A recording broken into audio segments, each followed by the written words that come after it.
So, Ivaldi created this mist? No, Niflheim has always been a land of mist. And snow. Endless snow, and wind, and ice. Really, it's never been a pleasant location. But Ivaldi found a way to harness all that frosty power, and built marvels that shocked the realms of both man and god. Wow. Yes. Wow. So then what happened? After Ivaldi built all the marvels? Ah, yes, well, Odin wasn't keen on the idea of dwarves building contraptions that challenged his power, so he intervened. Ivaldi was furious and retaliated. From there, things escalated, and well, here we are. Cursed mist. And this is why gods are best avoided. So, I heard you and Brock are kind of famous. Well, you're half right. Whatever did you hear? That you made Thor's hammer. Oh. Yes, we did do that. Mjolnir put us on the map.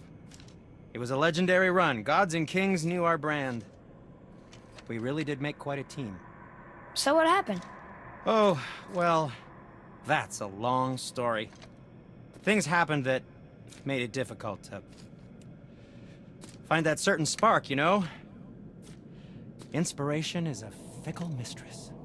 Huh? Oh, enough distractions. You see the mess I have to clean up around here?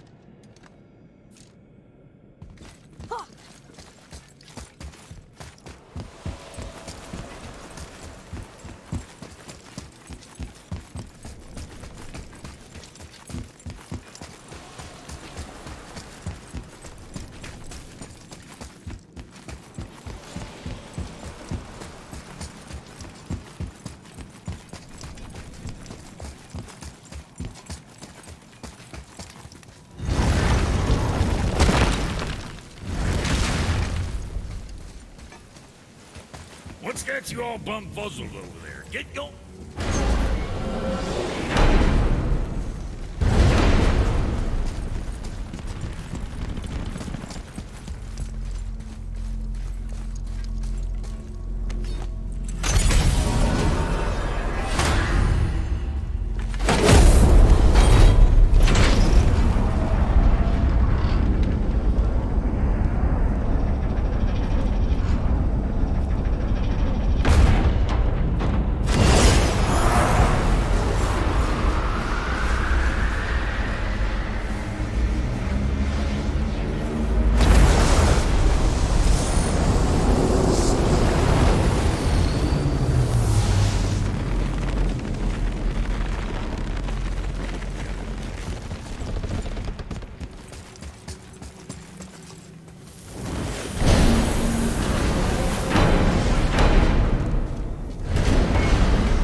You two going in or what?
Lemire, you never told me what happened with the stonemason's son. Hrimthur, son of Thamur. After completing his father's masterwork, the Great Wall of Jotunheim, he thought of nothing but making the Aesir pay for their crimes against the giants. Once he longed to fight Thor, but tragedy had brought wisdom to Hrimthur, and cunning.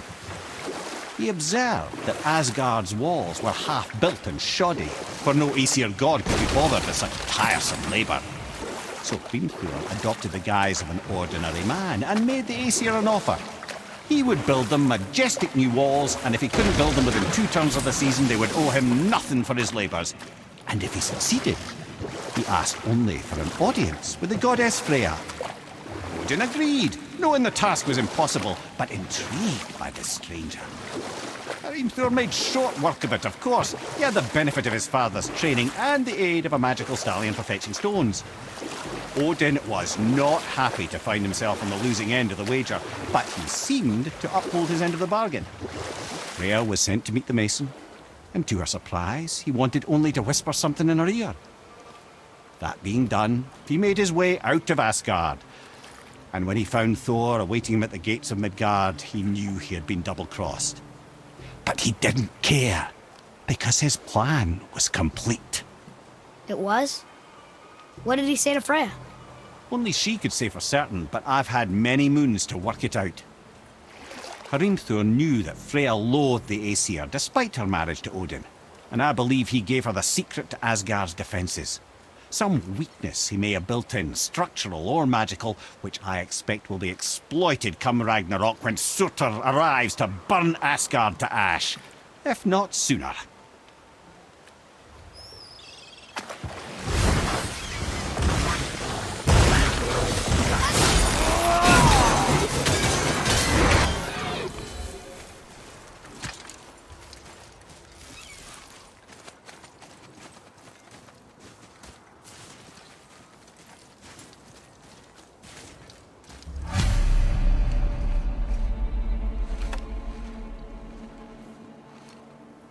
We have collected the rest of your woman's corpse spirit. Show us this magic you have promised. My sweet Gulvik, whole again. Rise, dear Gulvik. Awaken, O powerful Gulvik! Evni bukar bitjast. She says she'll honor our request Eldi fagna. and reunite us? Indauder! Okay, you were right.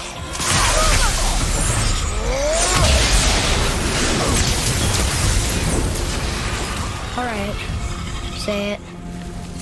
I told you so. I told you so. You are naive, foolish boy. This is true as well. But do not take your disappointment.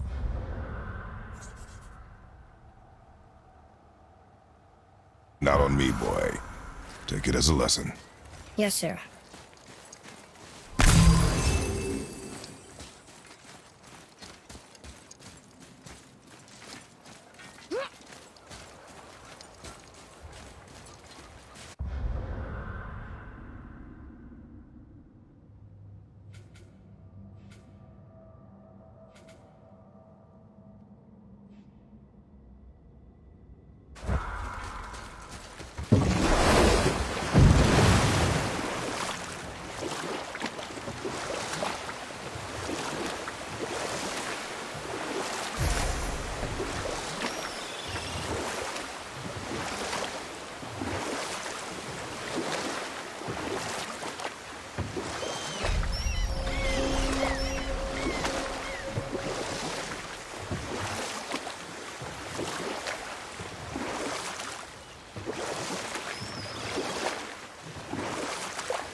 You're familiar with the tale of Skoll and Hoti, bringers of day and night. Oh yeah, the wolf giants. Aye.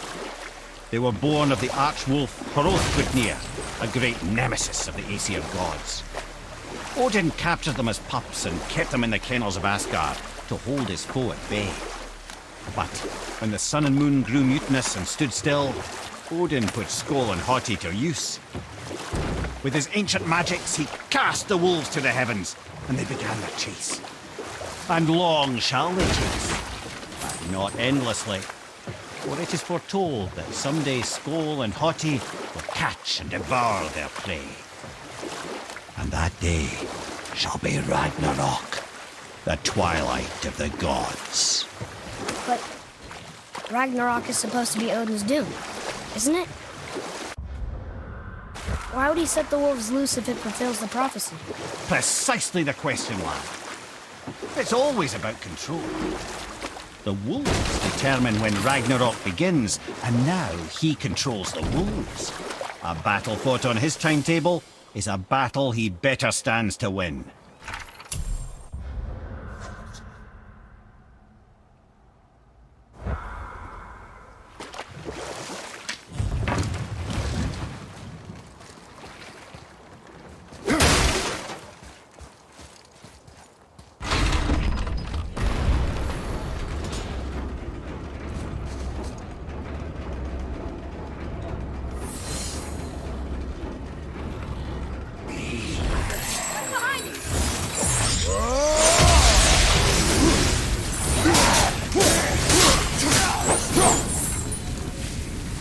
Were all those guys part of his crew? That's a tough crew. And all were his responsibility. That's a lot of responsibility. Does it frighten you? Responsibility. No. I don't think so. I mean, I think it used to, but not as much anymore. Why is that? Well, being out here with you makes me feel more grown up.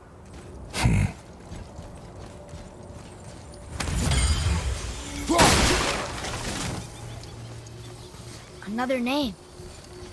Fielder.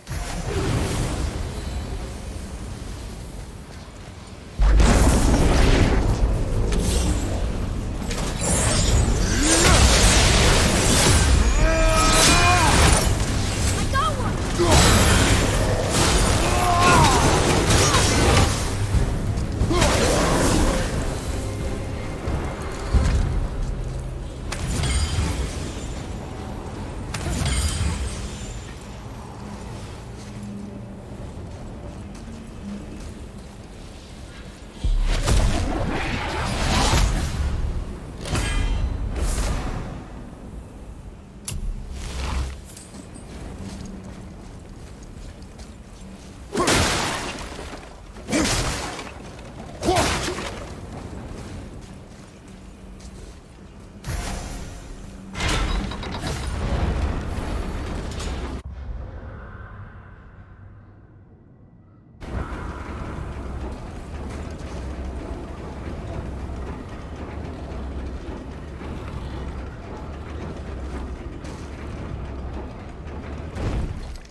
Seriously, how did this one captain lead so many men?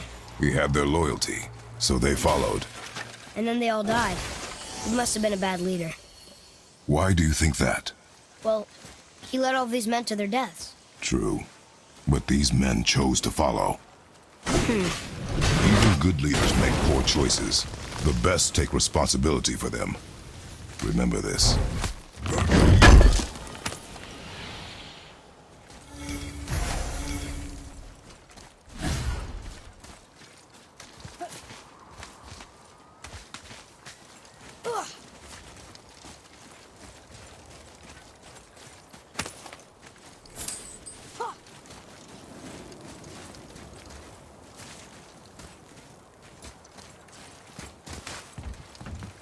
Boy, Yes, sir.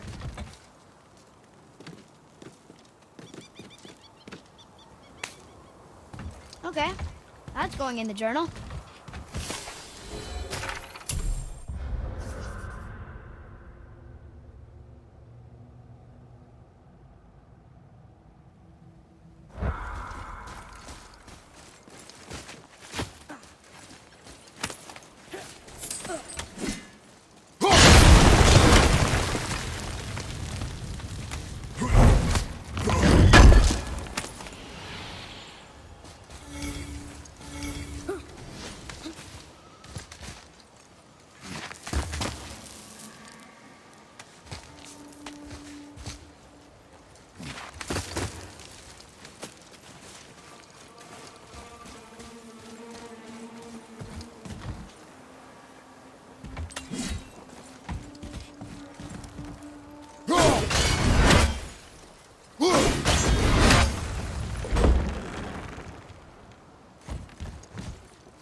That's it?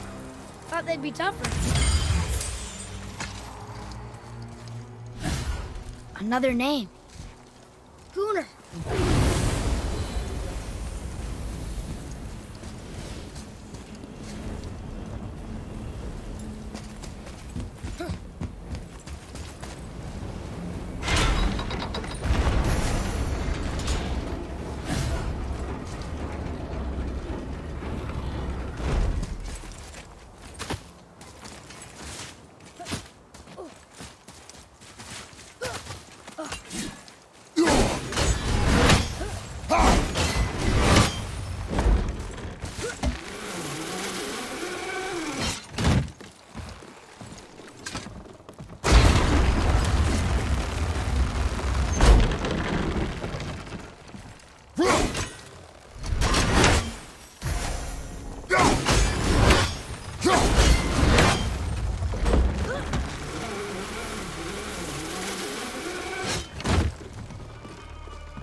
More of those. Good.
Ready yourself, boy!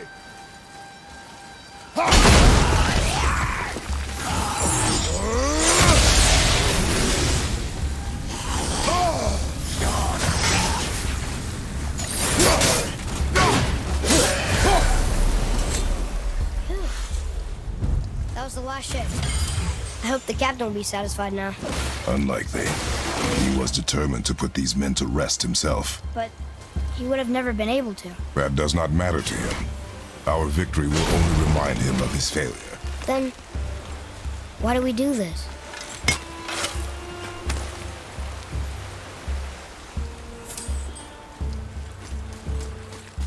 Look here.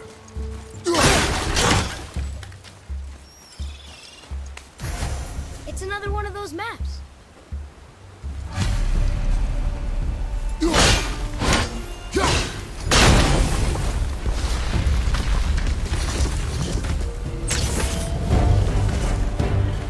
Tell me when.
Father, why did you really want to help the spirit? You need the experience. I've had plenty of experience fighting these things. What's the real reason? This man inspired loyalty. He took responsibility for his mistakes, and he was determined to fix them. These are good lessons for you. Oh, Yes. Oh.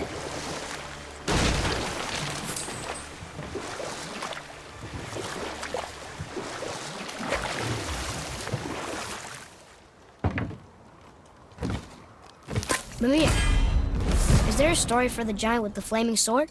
Stuart the Brave? Of course. We've spoken so much of frost giants. It's about time we instead met the most fiery giant of all. Back when Ymir first emerged from Ginnungagap, it was Stuart who followed next. He came from Muspelheim, the fire realm, bringing heat to the young cosmos, conjuring the sun from his primordial flame. But let's come back to that flaming sword, shall we? Stuart the Brave forged his sword of flame for one purpose alone: to burn down Asgard when Ragnarok comes at last. His destiny is to fall at the hands of Thor and Odin, but in so doing, strike the blow that leaves their realm in ash and ruin. From that destruction, the world can be born anew. Until then, alone he waits in Muspelheim, never sleeping, ever honing his fiery blade. Brave, generous Soot, who knows he lives but to his doom. All because he chooses to serve a grand cycle so much bigger than himself. To truly embrace your purpose and the patience and sacrifice it demands is to ensure your day will come. Do you think we'll be there when that day comes?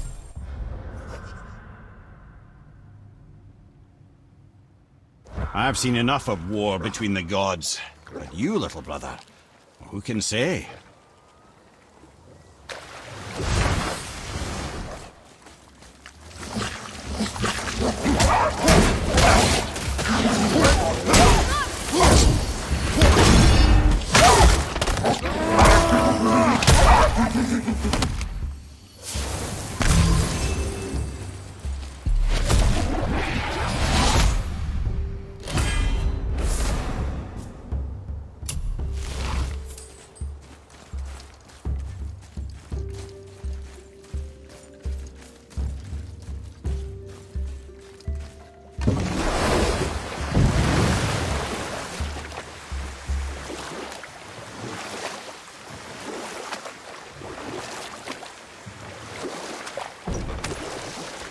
There's something down there.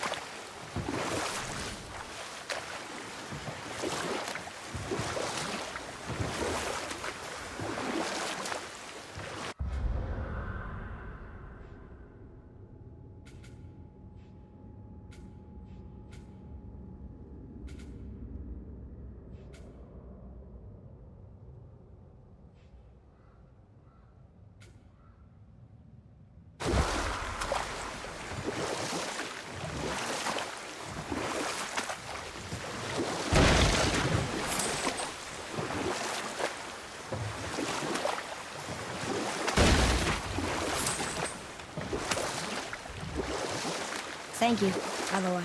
For what? For saving me.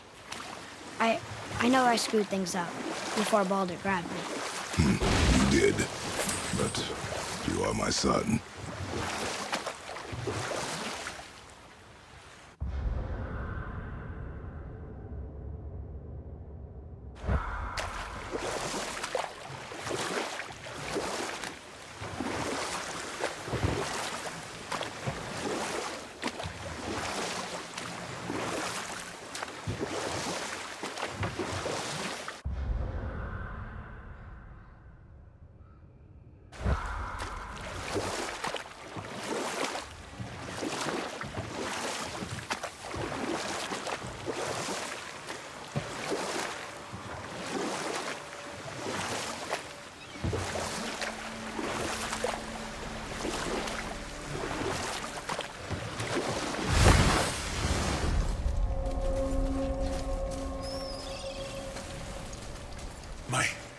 My men are... That's right. We laid them all to rest. I see. So even in death, I am a failure. But in life you were honorable, strong-willed, and you inspired loyalty. These are good qualities, aren't they, boy? Yeah. I couldn't believe how many men followed you here. I thank you for your kind words. May your journey have a more pleasant end. than mine. Well, you're right. He didn't seem very satisfied. I guess you never really get over losing ones you care about. Never.